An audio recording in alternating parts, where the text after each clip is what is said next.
Nokia 6110. This was my phone from around 1998 until 2003. Now, it literally was a mobile phone. And what I mean by that was the only thing you could do with it was make mobile phone calls, and you could send SMS text messages.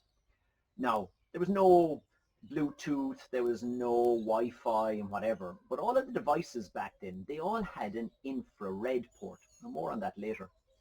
But this was my working phone for about 4 or 5 years. And at the time, this was mobile connectivity. So in 2003, I upgraded to the 6610.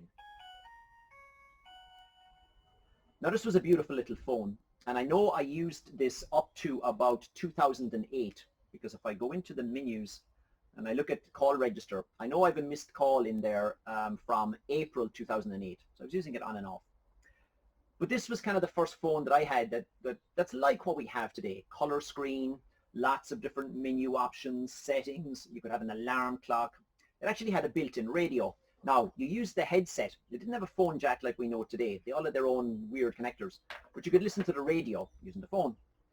You had a gallery because you could send people photos. Now, this did not have any built-in camera phone, but at the time you had MMS, multimedia messaging service. So you could send someone a picture, or you could send them a ringtone. That was out there at the time.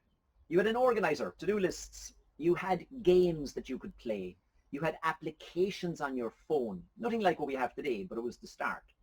And all sorts of extras, and connectivity. And connectivity was basically through, again, infrared port or GPRS.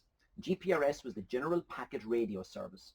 And that's what we knew as 2.5G. That's what enabled us to send around messages with images and sound.